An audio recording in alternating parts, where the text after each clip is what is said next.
Hello students, welcome to constant exam GK. इस video में 4 से 6 अक्टूबर 2024 के इंपॉर्टेंट डेली करंट अफेयर्स के ऊपर चर्चा करेंगे, क्योंकि ये सारे इंपॉर्टेंट क्वेश्चन मैं आपके लिए लेकर आया हूँ। तो वीडियो को एंड तक जरूर देखिएगा, क्योंकि हर एक क्वेश्चन को मैं विद फैक्ट समझाने की कोशिश करूँगा। और हाँ, अगर आप हमारे चैनल पर नए हैं तो हमारे चैनल को भी जरूर सब्सक्राइब कर लीजिएगा, क्योंकि इस तरह के वैल्यूएबल वीडियोज़ मैं आपके लिए हमेशा लेकर आता रहता हूँ, जो कि आपके कॉम्पिटेटिव एग्जाम्स के लिए काफ़ी इंपॉर्टेंट होते हैं। तो चलिए बिना टाइम वेस्ट किए वीडियो करते हैं स्टार्ट। पहला क्वेश्चन है, किस कंपनी ने एआई और क्वांटम अनुसंधान के लिए ऑकलैंड विश्वविद्यालय के साथ साझेदारी की है? टेक महिंद्रा ने। यह सहयोग स्वास्थ्य सेवा, बैंकिंग, सरकार जैसे क्षेत्रों पर केंद्रित है, जिसका उद्देश्य उद्योग एकेडमी साझेदारी को बढ़ावा देना है और स्पाइकिंग न्यूरल नेटवर्क और क्वांटम सुरक्षा जैसे उन्नत तकनीकों की भी खोज करके साझेदारी उन नवाचारों को आगे बढ़ाने का प्रयास करती है जो दवा खोज और व्यक्तिगत स्वास्थ्य सेवा को महत्वपूर्ण रूप से प्रभावित कर सके। नेक्स्ट, एशियाई शेरों के संरक्षण और सतत विकास को बढ़ावा देने के लिए भारत के किस राष्ट्रीय उद्यान को पारिस्थितिकी संवेदनशील क्षेत्र घोषित किया गया है?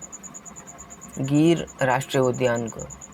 भारत सरकार ने एशियाई शेरों की रक्षा के लिए और सतत विकास को बढ़ावा देने के लिए गिर संरक्षित क्षेत्र के आसपास 1.84 लाख हेक्टेयर क्षेत्र को इको सेंसिटिव जोन के रूप में नामित कर दिया है। और इस 3 जिलों के 196 ऐसे गांव हैं जहां यह फैला हुआ है, और इसमें 17 नदियां शामिल हैं, जिसमें गिर संरक्षित क्षेत्र की 10 किलोमीटर का बफर जोन भी आता है। नेक्स्ट, किस देश ने 8 उपग्रहों को ले जाने वाले स्मार्ट ड्रैगन 3 रॉकेट का सफलतापूर्वक प्रक्षेपण किया है?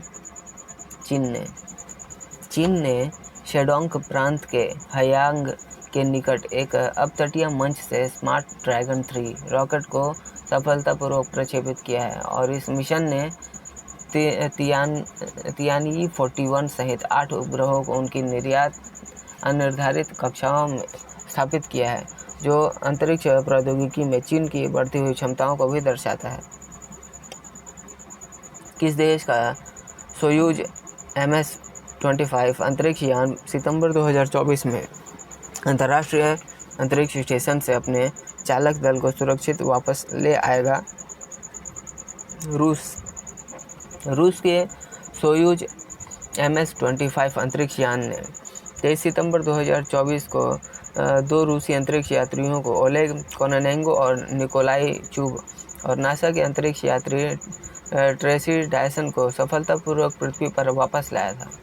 और रूसी अंतरिक्ष यात्रियों के लिए यह 374 दिनों का एक सफ़र था, और इस मिशन और नासा के अंतरिक्ष यात्री के 184 दिनों के अंतरिक्ष प्रवास के बाद अंतरिक्ष यान कजाकिस्तान के जेक्काजगन के पास उतरा था।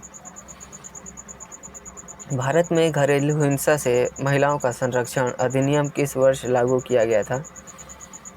2005 को। चाहे उनका धर्म या सामाजिक स्थिति कुछ भी हो, यह अधिनियम एक नागरिक संहिता के रूप में कार्य करता है, जिसे किसी भी प्रकार की घरेलू हिंसा के विरुद्ध सुरक्षा और कानूनी उपाय प्रदान करके महिलाओं के संवैधानिक अधिकारों की रक्षा के लिए डिजाइन किया गया है।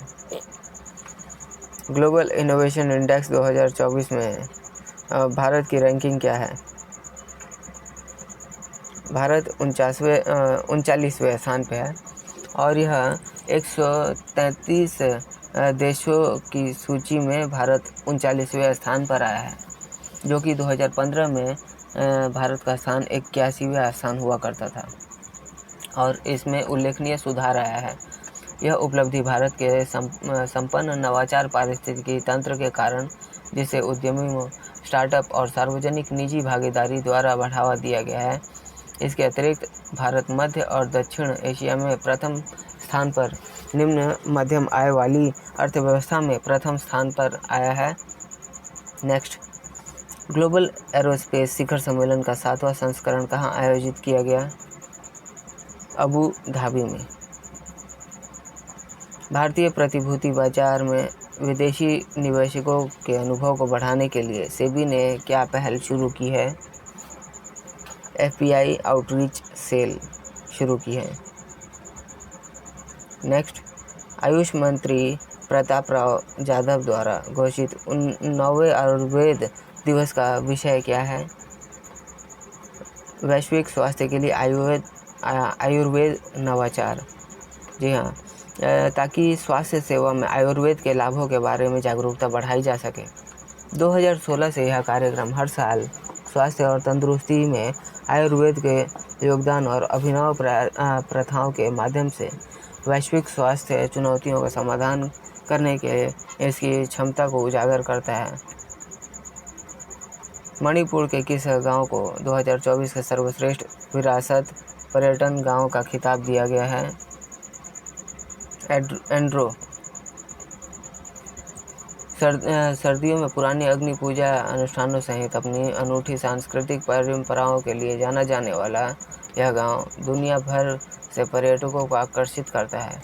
यह पुरस्कार पर्यटन मंत्रालय द्वारा आयोजित सर्वश्रेष्ठ पर्यटन गांव प्रतियोगिता का हिस्सा था, जिसमें एंड्रो की समृद्ध सांस्कृतिक विरासत और भारत में टिकाऊ और विरासत पर्यटन को बढ़ावा देने में उनके महत्व को भी प्रकाश डालता है।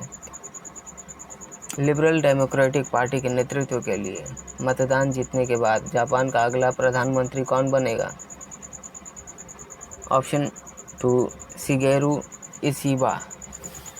यह जीत जो कि फूमियो किशिदा के इस्तीफे के बाद आई है और जिनका कार्यकाल घोटालों से भरा हुआ था, तो किनके स्थान पे ये बन रहे हैं अगले प्रधानमंत्री? तो फूमियो किशिदा के इस्तीफे के बाद बन रहे हैं और निचले सदन में एलडीपी के बहुमत के साथ ही इशिबा का प्रधानमंत्री पद पर आसीन होना लगभग तय हो गया है। केंद्रीय मंत्री डॉक्टर वीरेंद्र कुमार सिंह किस शहर में 20वें दिव्य कला मेले का उद्घाटन करेंगे? पुणे में। यह मेला 6 अक्टूबर को समाप्त होगा और पूरे भारत में दिव्यांग कारीगरों के लिए बाजार तक पहुंच बढ़ाने के उद्देश्य से एक पहल के रूप में कार्य करेगा। निवेशकों की सुरक्षा सुनिश्चित करने के लिए भारत ने किस देश के साथ द्विपक्षीय निवेश संधि पर हस्ताक्षर किया है? उज्बेकिस्तान। यह संधि न्यूनतम मानक उपचार, गैर भेदभाव और मध्यस्थता के माध्यम से विवाद निपटान के लिए एक स्वतंत्र मंच का आश्वासन देती है। इस समझौते पर वित्त मंत्री निर्मला सीतारमण और उज्बेकिस्तान के उप प्रधानमंत्री खोदजायद शमशेद अब्दुलकीमोविच ने ताशकंद में हस्ताक्षर किया है और इस संधि का उद्देश्य आर्थिक संबंधों को बढ़ावा देना है और द्विपक्षीय निवेश बढ़ाना है ताकि अधिक मजबूत निवेश वातावरण बनाया जा सके। इथेनॉल उत्पादन और खपत के मामले में भारत का विश्व स्तर पर क्या स्थान है? तीसरा स्थान है और यह उपलब्धि का श्रेय सरकार के नीतिगत बदलाव और पहल को भी जाता है, जो कि पिछले दशक में देश गन्ने के उत्पादन के 40% यानी 40% की वृद्धि देखी गई है, जिसने इस उपलब्धि के योगदान को बढ़ा दिया है। और इसके अतिरिक्त 19,744 करोड़ के परिव्यय के साथ राष्ट्रीय हरित हाइड्रोजन की शुरुआत का भी उद्देश्य भारत को एक वैश्विक केंद्र के रूप में स्थापित कर दिया है। संयुक्त राष्ट्र महासभा में भारत द्वारा उच्च समुद्र में समुद्री जैव विविधता की रक्षा के लिए हस्ताक्षरित समझौते का नाम क्या है?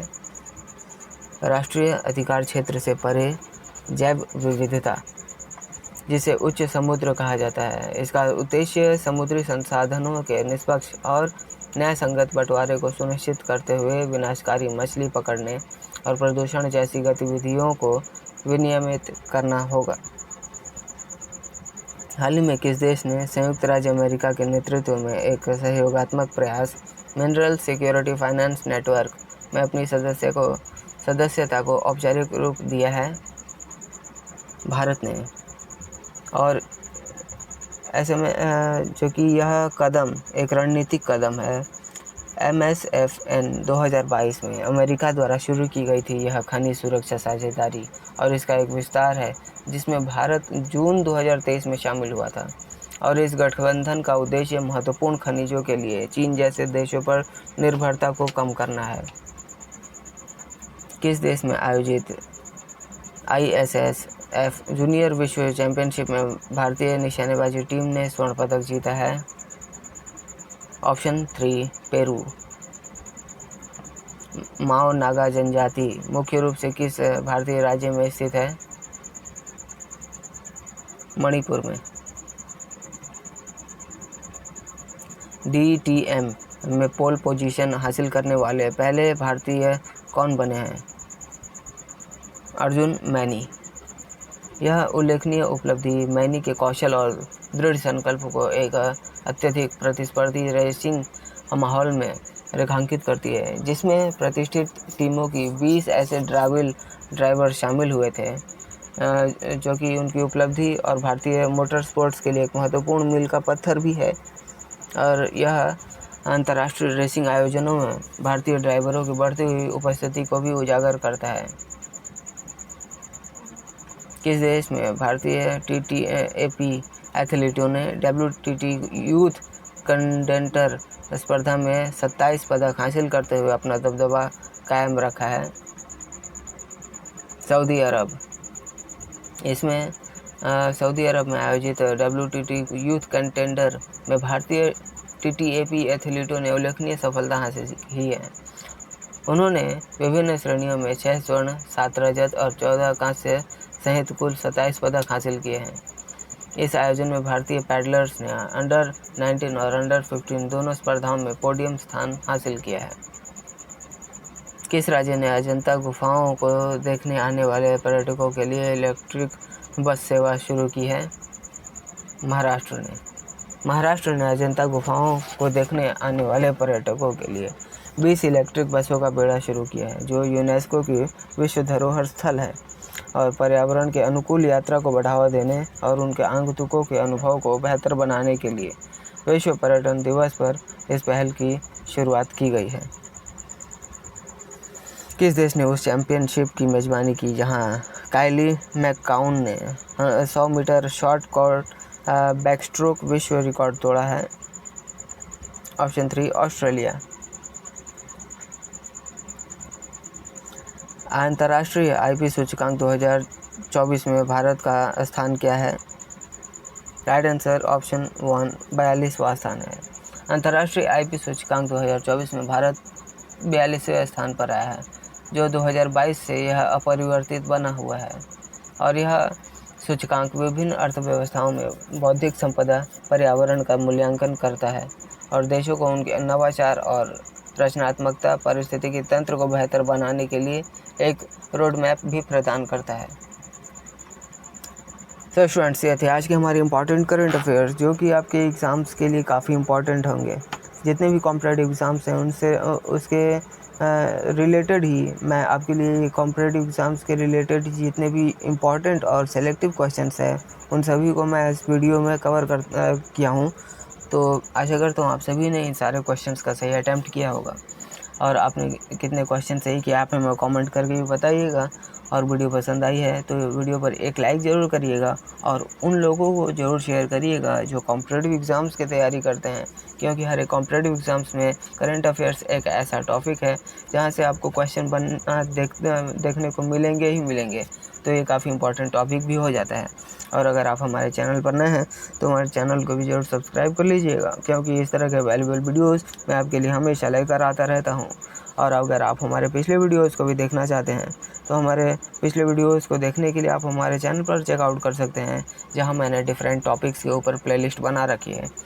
ये प्लेलिस्ट आपके सारे कॉम्पिटिटिव एग्ज़ाम्स के लिए काफ़ी इंपॉर्टेंट टॉपिक्स होंगे और ये उन्हीं के रिलेटेड मैं जितने भी इम्पोर्टेंट क्वेश्चंस हैं उन सभी को मैं उसमें कवर किया हूँ। तो जाइए और उन सारे टॉपिक्स को भी कवर करिए और अपने एग्ज़ाम्स की तैयारी को बेहतर करिए। तो मिलते हैं नेक्स्ट वीडियो में, तब तक के लिए कीप वॉचिंग, कीप प्रिपेयरिंग।